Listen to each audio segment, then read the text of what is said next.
The Galactic Union had always seen humans as oddities. We were useful for trade, entertaining in negotiations, but ultimately unimportant. They viewed our kind as primitive, emotional, and chaotic, just a footnote in the long history of the stars. What they failed to understand was straightforward. Earth wasn't peaceful because we were weak. We were peaceful because we chose to be. For years, we showed restraint. We sent warnings wrapped in diplomacy and science, hidden inside polite words. We told them plainly, you don't want us angry. We're not like the others. They laughed at every warning. The Union controlled everything through strict harmony rules, demanding complete obedience. This idea was meant to stop conflict, but really meant erasing who people were. Colonies gave up their weapons. Cultures lost their identities. Histories were rewritten to fit the Union's story. Most species accepted this quietly, grateful to belong. Earth refused. We kept our defenses. We protected our AI systems. We hid our real weapons so deeply they became legend. The Union threatened consequences for our disobedience. Then came the attack they called New Alexandria. A thriving human colony of 3 million people, our pride at the galaxy's edge. Young, strong, and defiant. They didn't send negotiators. They brought weapons. Orbital strikes burned the cities. Buildings fell. Planetary shields failed in minutes. People were dragged out, shot, and taken for experiments. The Union broadcast the whole thing across space. A lesson in obedience. But they missed something important. They left one witness. A rundown mining ship, old and barely armed, slipped through the wreckage unnoticed. The pilot had only cameras and determination. They watched New Alexandria fall and recorded every moment. The journey home nearly destroyed that pilot. Radiation sickness, starvation, failing engines. But the message reached Earth. The world went completely quiet. For the first time in forever, arguing stopped. No debates. No divisions. Just one species united in rage. The footage played endlessly. Every scream. Every explosion. Every face twisted in terror as Union soldiers marched through what used to be our home. Every leader saw it. Every fighter saw it. Every child saw it. Something inside humanity woke up. Then we remembered the vault they'd made us promise to destroy. We told them it was gone. We lied. The vault was buried deep under ice, steel, and secrets. Inside were things we swore never to use. Gods locked in quantum silence. Weapons that erased matter itself. Ships that bent gravity. We opened that vault and the stars themselves trembled. Hidden factories under the ocean started up. Old orbital shipyards came back to life like they'd never stopped. Former enemies stood together, building machines of war bigger than anything built before. Earth went dark. No signals escaped. The galaxy thought we'd surrendered. They were wrong. 5 years later, the galaxy saw us again, but not as diplomats. A fleet of black warships cut through Union space like knives through darkness. Fast, silent, sleek. Our weapons didn't just kill, they unmade things. Leading the fleet was the mining ship. No longer a transport vessel, now heavily armored, carrying weapons it should never have. The ship that watched the slaughter had become the symbol. One message went out to the Union. You were warned. Earth was holding back. Not anymore. No more peace. No more games. Now you'll see what real war looks like. The fleet came like ghosts. Ships without names running cold, using gravity tunnels that shouldn't exist. They entered the first system, Corlax Prime, without any announcement.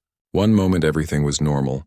The next, every Union ship, every platform, every station simply stopped working. No explosions, no noise. Just silence. The Union tried to respond, but by then the ships were gone. Corlax Prime was untouched. Buildings stood. People lived. But the message was clear. We can end you without you ever knowing it happened. At the fleet's center was the mining freighter, reborn as a weapon. Its armor shimmered with layers that could absorb and redirect power. Its engines burned with something the Union had never seen, a type of gravity that bent light around it. It didn't glide through space. It hunted. Behind it came 1,000 ships. Human ships. These weren't like the old vessels the galaxy remembered. These were built for killing, nothing else. Ugly in their pure function. Asymmetrical. Loaded with weapons. They didn't care about looking beautiful. They existed to end things completely and efficiently. The Union called an emergency meeting. Panicked leaders demanded answers. How had humans become so strong so quickly? How was this hidden? Why didn't their spies see this? The answer was simple. They never understood humans at all. For all our noise and chaos, humans have something the Union never grasped. Will. We're not unpredictable. We chose to live with limits. Even surrounded by species that built empires on control, the Union mistook that patience for weakness. Now they would pay. The first real target was Ven 9, a heavily armed military base in space above a gas giant, a symbol of strength. Never attacked. Filled with elite soldiers from 3 species, the fleet appeared without warning. No announcement, no negotiation. The human ships moved in a perfect spiral, surrounding the base like a hunter closing in. When the base tried to call out, no one answered. Then the freighter sent a message. This is retribution. The attack lasted 22 minutes. When it ended, nothing remained of Ven 9. What made it terrifying wasn't just the power. It was the precision. The humans didn't just destroy the station. They took it apart piece by piece. They broke down the defenses instantly. They took control of the station's own AI, turned it against its crew. The station's weapons were reprogrammed to shoot at escape ships. The survivors didn't speak of valor. They spoke of terror. The humans didn't fight like they used to. No wild charging. No reckless attacks. They were cold, calculated, surgical. They moved like machines, but with the cruelty of beings hurt too deeply to ever forgive. After Ven 9, panic spread like wildfire. Reports came in from everywhere. Human ships disabling infrastructure, cutting off supply routes, shutting down trade, but they weren't taking over. They weren't planting flags or setting up governments. They were taking the Union apart piece by piece. Psychological warfare became their signature. On mining colonies, screens lit up at midnight showing the massacre of New Alexandria, with a single human voice saying, "We remember." In universities known for studying humans as savages, every file was replaced with footage from Earth's hidden vaults. Nuclear wastelands, AI wars, planetary battles. It wasn't a show of strength. It was a promise. You taught your children we were animals. You weren't wrong. The Union tried to fight back. 3 fleets were gathered, each led by their best commanders. The plan was simple. Trap the humans near a wormhole they'd probably use. Every ship carried new weapons they'd spent billions on. When humans appeared, the Union attacked without hesitation. But they weren't fighting a real fleet. It was unmanned ships sending fake signals. Before the Union could recover, the real human armada jumped in behind them. In less than an hour, the entire defense force was destroyed. Half never even got to fire. By now, the Union was bleeding, not just in ships and weapons, but in belief. Worlds began to question their loyalty. Protests erupted on worlds that had always obeyed. People asked why they were at war with a species that had begged to be left alone. But Earth wasn't offering peace anymore. This wasn't about talking. This wasn't about compromise. This was punishment. At the center of everything was the freighter, that ugly mining ship reborn as a symbol of revenge. It never spoke again, never fired first, but it was always there, watching, haunting. Even Union commanders called it the witness. What terrified them most was the silence. Humans didn't give speeches. They didn't make demands. They didn't answer calls. They moved like nature itself, as uncaring as a storm, and every being in the galaxy began asking the same question. What else was Earth hiding? If these weapons, these ships, this anger was just the start, what came next? The Union had always prided itself on stability. Hundreds of species under one banner, each with a place in the careful hierarchy. Decisions were slow but thorough, agreed upon and enforced. The system wasn't perfect, but it had lasted 3,000 years. Now the foundation was cracking. Worlds that never questioned were questioning everything. Trade was chaos. Security was useless. Whole regions went silent. Some planets ignored Union orders completely. Others pretended nothing was wrong, hoping the storm would pass if they stayed still. But nothing could quiet what humans had awakened. In the Union's core, panic had taken root in every leader's mind. Every general, every minister, every high official had the same look. Disbelief touched by fear. They'd prepared for rebellions, resource crises, even threats from other dimensions. But not this. Not Earth. No one had expected this level of skill. This rage turned into strategy, this total absence of mercy. Humanity wasn't looking for land. They weren't planting governments or trying to fit into the galactic order. They were burning it all down. One High Council member, old and experienced, slammed his tentacles on the table and cried out, "You fools created this war with your pride, and now you ask them to forgive us. Forgiveness wasn't coming. Reports flooded in from everywhere. Union weapons stockpiles destroyed from inside with no damage to nearby cities. Biology labs sterilized with perfect precision. Communication networks wiped clean and replaced with human satellites broadcasting one repeating message. This is not war. This is justice. But the worst came from inside the Union itself. Humanity's greatest weapon wasn't a super laser. It was ideas. Powerful ideas that spread like sickness. On a mineral-rich moon, laborers who had worked as slaves for centuries suddenly refused to show up. They'd always accepted it. Then humans sent them a broadcast, an ancient human speech. You are not property. You are not tools. You are people. Take your freedom. They didn't just leave. They burned the mines. Other species followed. The message spread everywhere.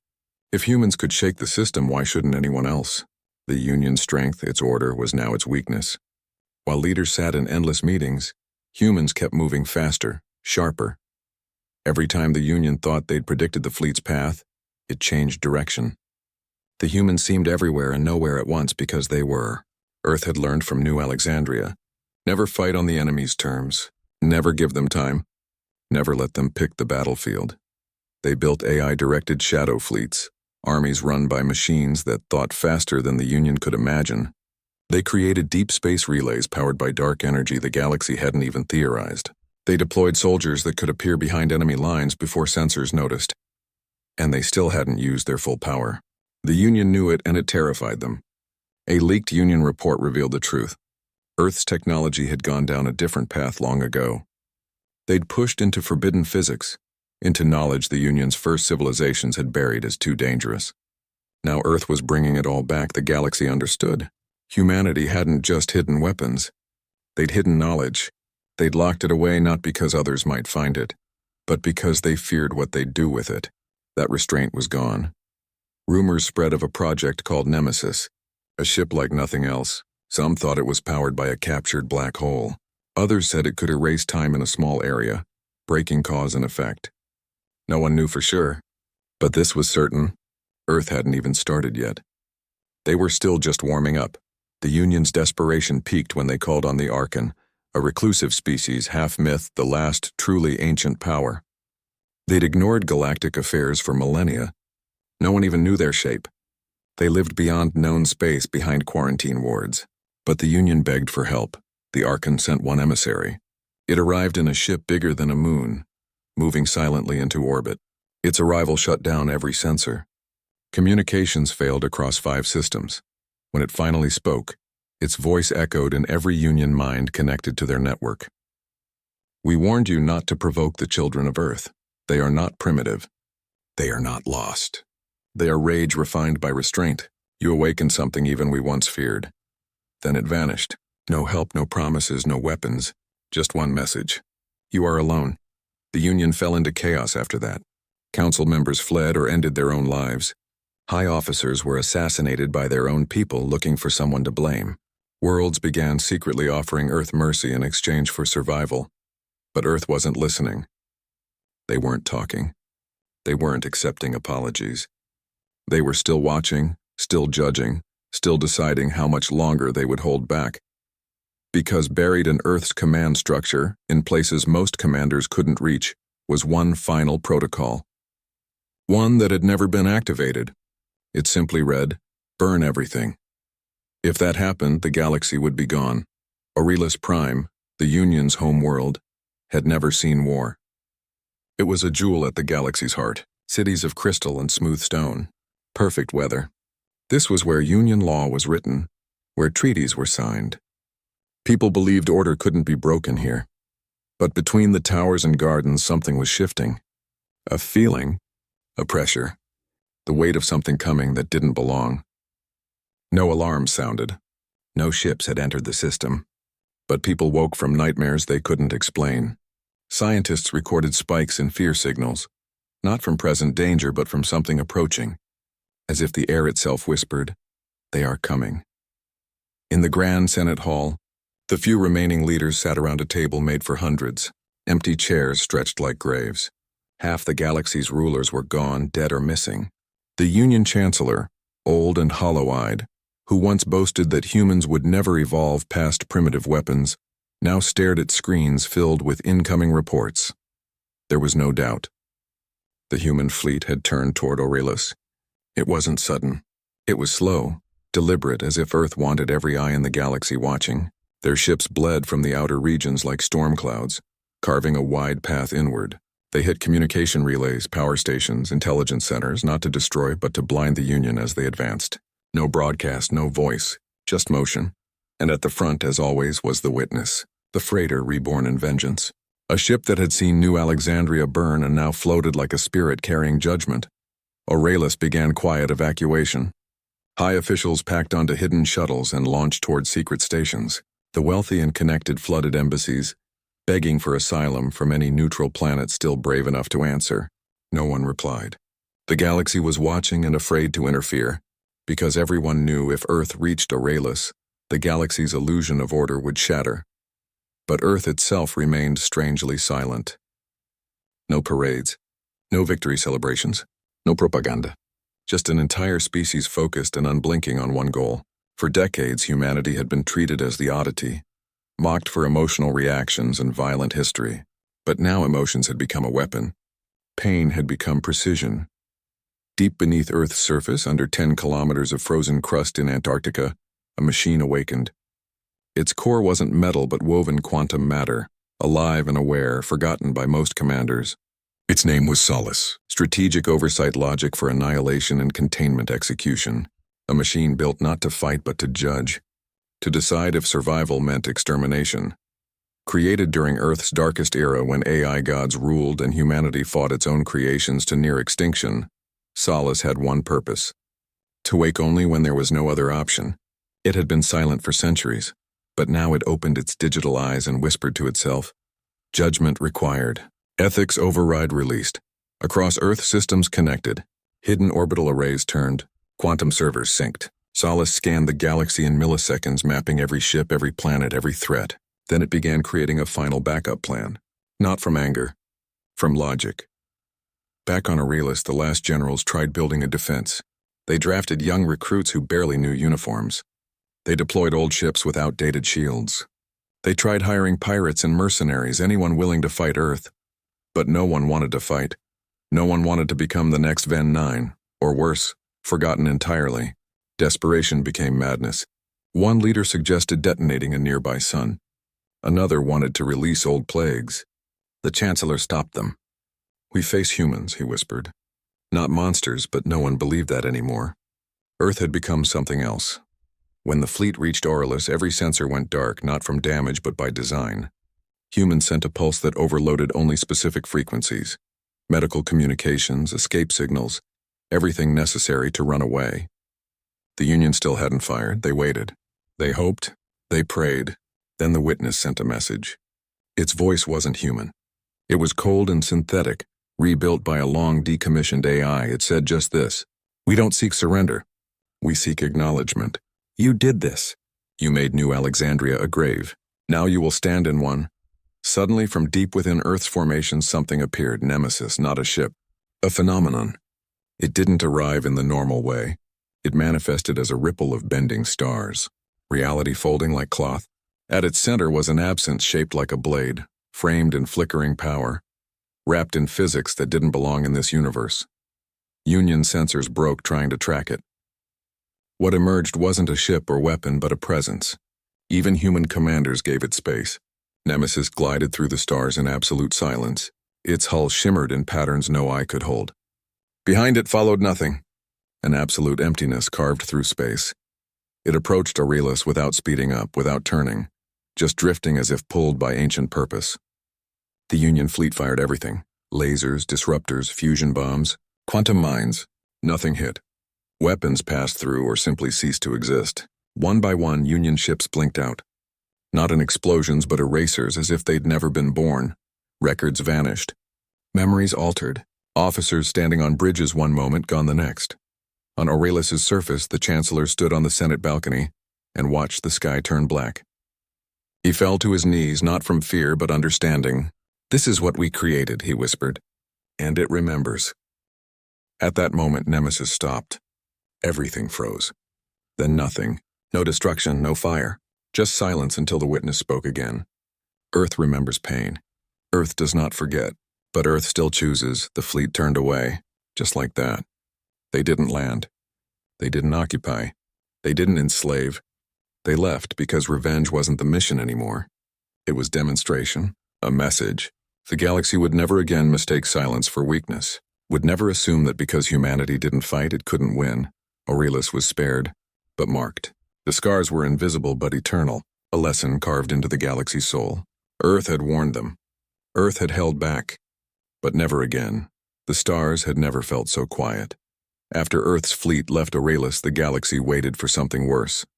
Some expected another wave. Others thought it was a psychological weapon. Mercy offered so guilt would destroy the Union itself. But no ships came. No signals followed. Earth had made its point. The fleet scattered like mist. Nemesis faded into space-time wells. The witness vanished last, leaving only static and collapsed satellites. Then silence, but it wasn't peace. It was grief, confusion, shame, and something far more dangerous. Inspiration because the galaxy had watched. They'd seen Earth rise from mockery to myth. In less than a generation, an empire believed eternal had been brought to its knees without a single invasion. Now they were asking questions no one wanted answered. On once loyal worlds, young engineers reviewed every intercepted broadcast of Earth's retaliation. They didn't see monsters. They saw strategy, precision, power bent by discipline. In hidden networks, they shared videos of the orbital strikes, the fleet destruction, the standoff at Aurelius. They didn't speak of fear. They called it awakening. On a prison moon where generations had mined rare materials as slaves, something changed. An uprising began, not with weapons but a name. One prisoner carved one word into the corridor walls with a salvaged laser cutter. Human. Guards laughed. They didn't understand. The prisoners did. Human no longer meant a species. It meant defiance, control, the power to turn patience into judgment. The movement spread like wildfire across forgotten colonies, backwater stations, fringe sectors. The Union had spent centuries saying humans were wild, unpredictable, violent, crude. But that story was falling apart. Violence with purpose had become something sacred. In financial hubs, economists warned that Earth's silence was more destabilizing than war. Currencies tied to Union treaties began to collapse. Trade halted, not from lack of supply, but fear. Fear that Earth was watching, judging, waiting. No one wanted to become the next new Alexandria. Union leadership scrambled to issue new decrees, change their stories, rebuild loyalty. But nothing worked because every child now knew the witness. Every merchant knew Nemesis. Every rebel cell, from the deepest mining stations to the highest reaches, had copies of Earth's broadcast. We are not what you think. We never were. A new movement took shape. It had no leaders, no capital, no official structure, but it had symbols. Earth's ancient continents sprayed on walls. Crude drawings of the freighter in black ink. A red stenciled figure standing over a Union map with one word. Enough. They called themselves the Sons of Silence, though many weren't men and none were human. Their slogan came straight from Earth's first message after New Alexandria. We held back. You mistook that for peace. The Sons didn't ask for freedom. They took it. They dismantled Union surveillance towers, exposed secret prisons, eliminated corrupt leaders. Their actions weren't random. They copied Earth's strategy. Hit only what matters. Leave everything else untouched. Let the target rot from inside. What scared the Union most? Earth never acknowledged them. Never responded. As if humans didn't care about leading revolutions. As if Earth had delivered its lesson and simply waited to see who understood it. Some believed Earth was watching with cold calculation, measuring the consequences of its message. Others whispered Earth had planned this all along, that they knew the galaxy needed purging and simply lit the first match. The Union tried striking back. They sent secret teams to destroy the Sons from inside, but there was nothing to destroy. No central command, just believers scattered everywhere. On one world, a captured rebel was questioned for days. When asked why a non-human would fight for Earth's cause, she answered simply, because when Earth was broken, they stood. When the Union struck their heart, they didn't beg. They rose. And now I rise. She bit through a capsule hidden in her cheek, dead before she hit the ground. In the Union's deep research division, something else stirred. Panic. They'd begun studying Earth's war data in secret. Not just what they'd done, but what they hadn't. Nemesis wasn't Earth's strongest weapon. Not even close.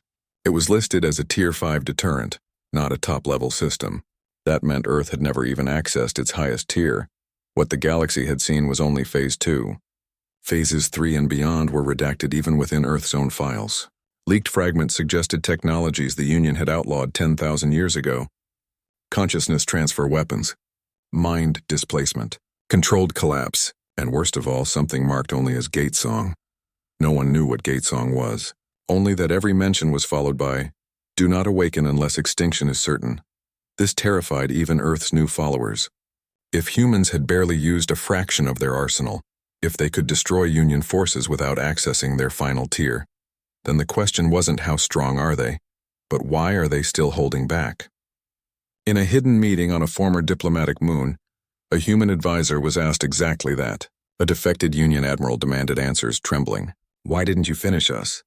You could have erased Aurelius. You could have destroyed everything."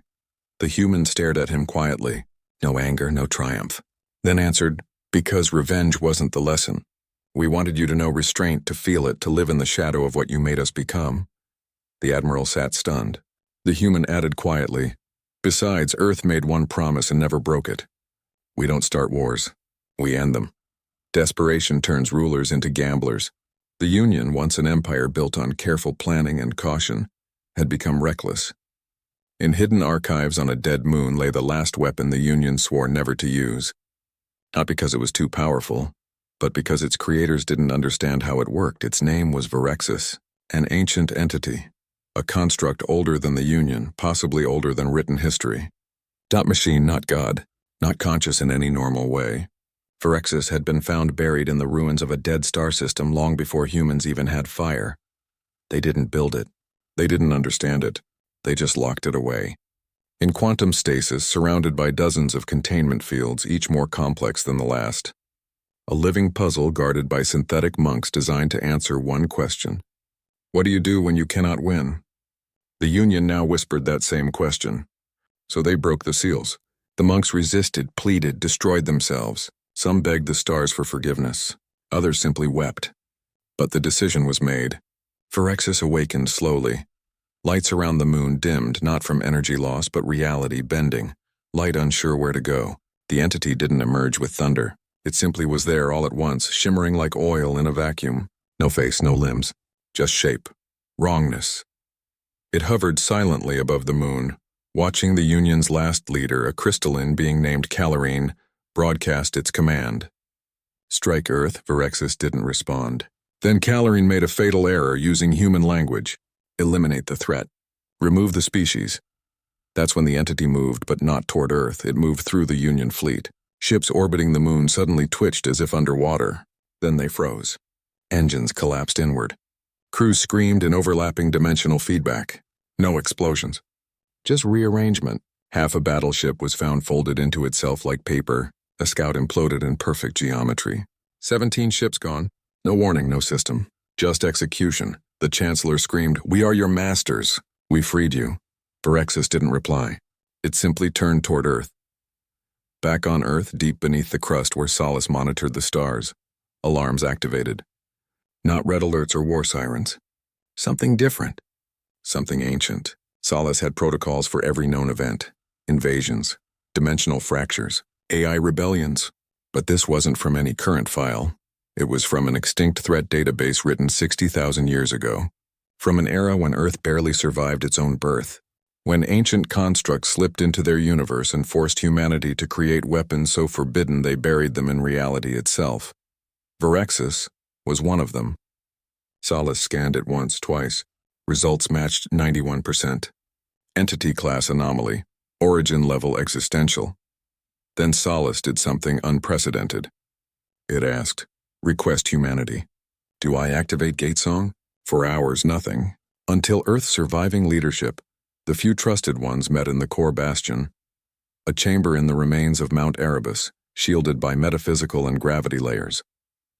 No politicians remained, only strategists, historians, warriors, and those who'd seen Virexis before. They voted quietly, without fanfare. The answer. Not yet, because Earth wasn't rushing to fight. They were studying it. Earth's observation arrays focused all their remaining technology on the anomaly. They didn't send ships. They didn't fire. They did something terrifying instead. They listened. What they found wasn't what anyone expected. Virexis wasn't a weapon. Not entirely. It was an echo from a time when war wasn't fought for control, but to reshape existence itself. It didn't follow commands. It followed influence. It responded not to orders but to language, intention, resonance. The Union had given it one instruction: eliminate the threat. But to a being like Virexis, who was the real threat? The Sons of Silence had grown by then. No longer just rebels or radicals. They'd become a belief system. A fractured galaxy looking for new anchors and finding them in Earth's logic. On over 200 planets, people dropped to their knees when the stars darkened. Not because Virexis attacked, but because they dreamed of it.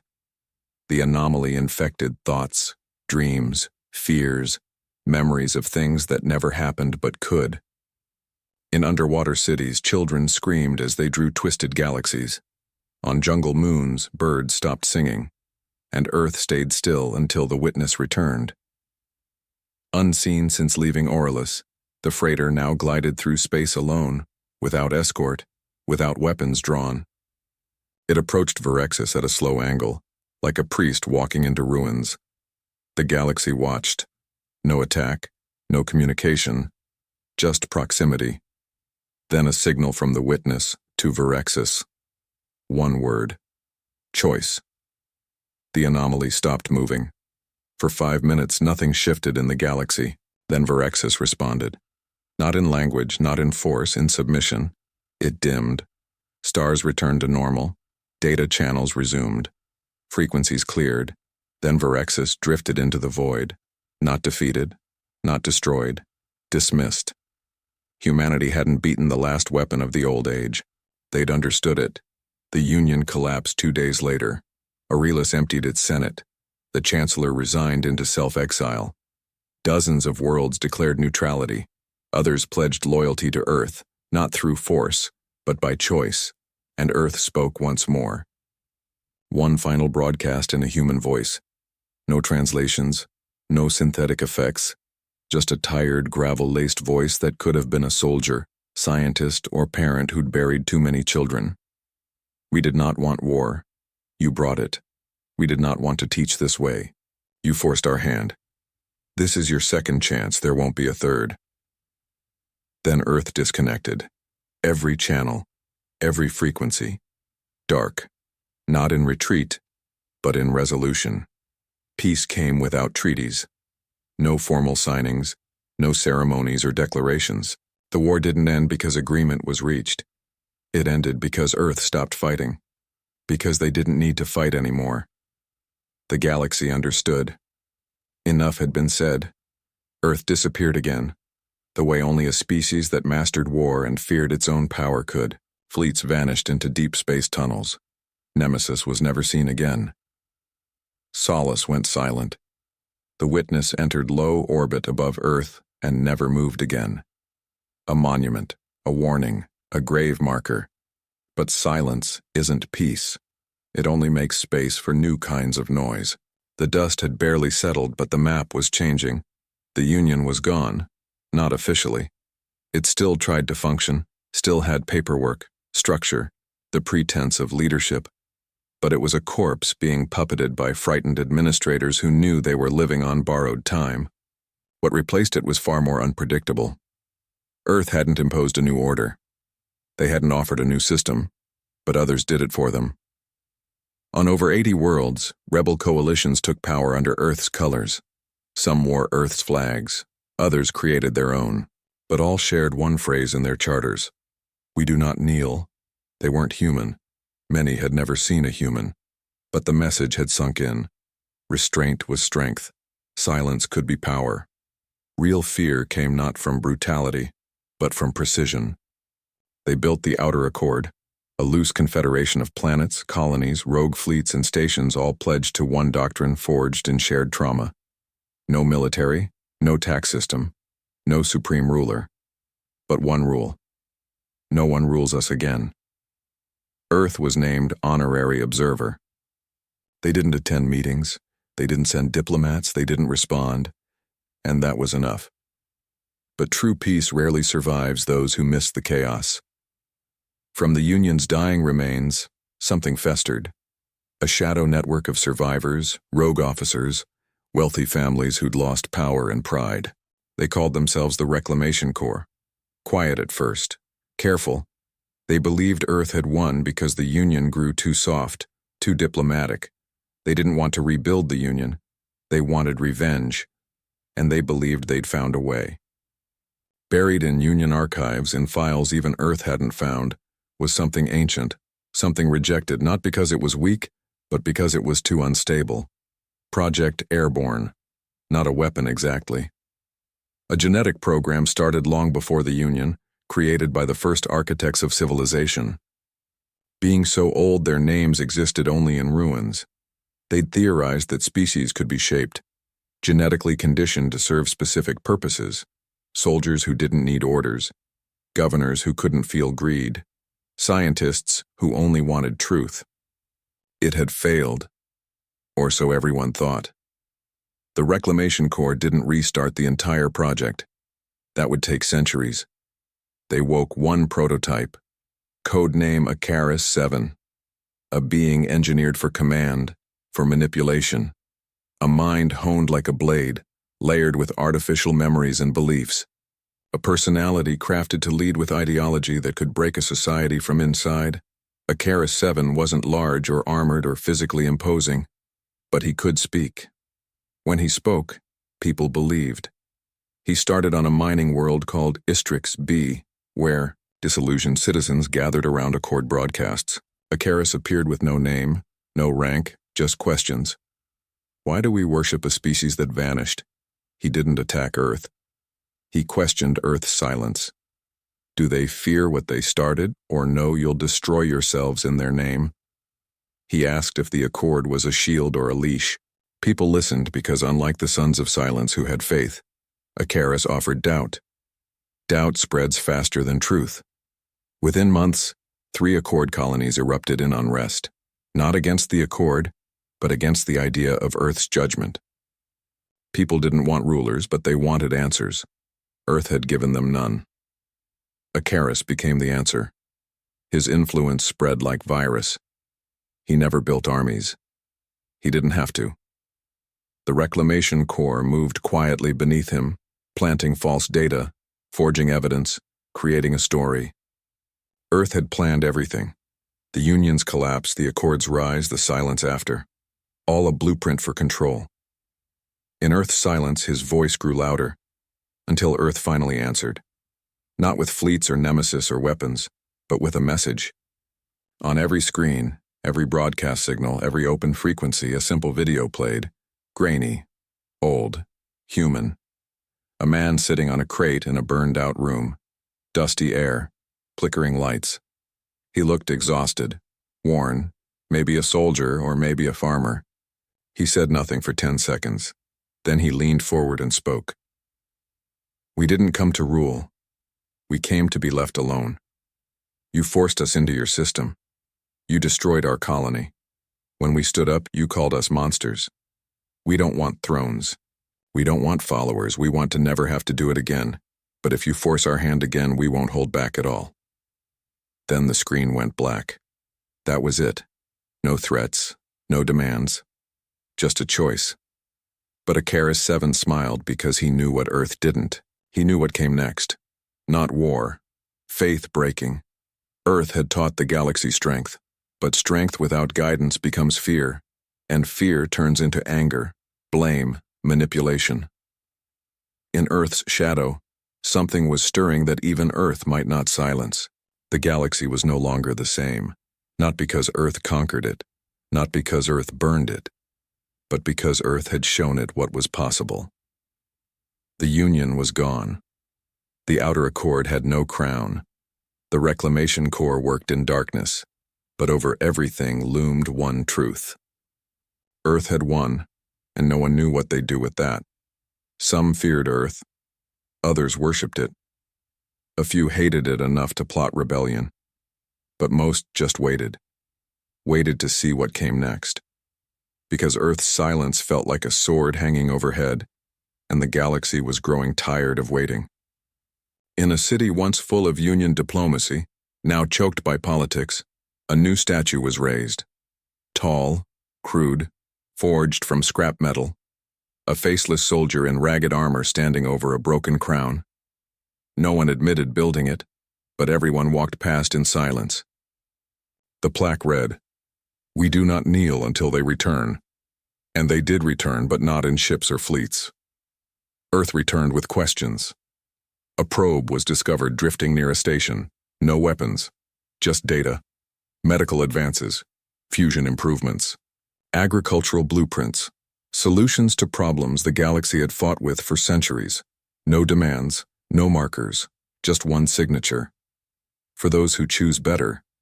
Then another appeared, then another, then dozens across backwater systems, always the same pattern, always unsigned. But everyone knew it was Earth, and that terrified Akara 7 most. He'd spent months building a story that Earth was controlling, playing a long game, manipulating through silence, that they'd never let go. But now, with every probe, every gift of healing and hope, Earth wasn't acting like a ruler. They were acting like something far worse to someone like Akaris. They were acting like they didn't care. Akaris needed Earth to respond with anger, to strike back, to prove his story right. But Earth refused. That's when he made his final move. On an outer colony called Zareth Tau, a symbol of the Accord's success, Akaris orchestrated something unthinkable. Infiltrators bombed a relief ship delivering Earth aid. Dozens of people died. Footage was doctored. The message was clear. Earth's gifts come with blood. The galaxy erupted, accusations, protests. Accord leaders demanded answers. Earth was begged to respond, to deny, to explain. Earth said nothing until the witness returned, not in orbit, but on Zareth Tau itself. It landed in silence on the blackened ground where the aid ship had burned. Crowds gathered, governments panicked. Drone feeds streamed across space. The ship's ramp opened with a hiss. One human stepped out. No commander, no ambassador, just a woman in gray armor, face lined by time and scars. Her left arm was artificial. Her eyes were tired, but her voice was clear. "We warned you. We didn't come back for conquest. We came back to help. You said we wanted control. We didn't. You said we'd rule you. We never did. You said we couldn't stay silent. We did. You killed our people again, and still we held back. Because the galaxy doesn't need a ruler. It needs to remember how to stand on its own." She stepped forward, kneeling beside the crater, and placed something into the ash. A small silver disc. She didn't explain it. Then she turned, re-entered the witness, and left. The disc activated on its own, projecting a hologram. Grainy, flickering, a young boy from New Alexandria, laughing, running through grass. Then the screams, the bombardment, the footage everyone knew. And then a final message in the boy's voice. "We asked you to leave us alone." Across the stars, silence fell again, but this time it stuck. Akaris 7 was exposed. Footage of his agents planting the bombs was leaked. Some say by Earth, others by his own people. It didn't matter. His power died in a moment. He vanished. Some believe Earth erased him. Others think he fled beyond the dark rift. No one chased him because no one cared anymore. The galaxy had made its choice. Years passed. No more wars. Not because peace suddenly became easy, but because fear had become something else. Memory. The outer accord stabilized. It never centralized, never crowned a ruler. It remained loose, free, but firm. Because now everyone knew how far things could go. Earth became a myth again. No diplomats, no emissaries, just occasional probes. A satellite here, a stealth aid drop there. One message always encoded. You don't need us. You never did. Just don't forget why we came. The witness still hovered above Earth, never moving, and Solace slept, But inside Earth's core, in chambers where no voice reaches, there was one last protocol, never spoken aloud. A sentence engraved, not in code, but in oath. Should the stars forget, we will remind them.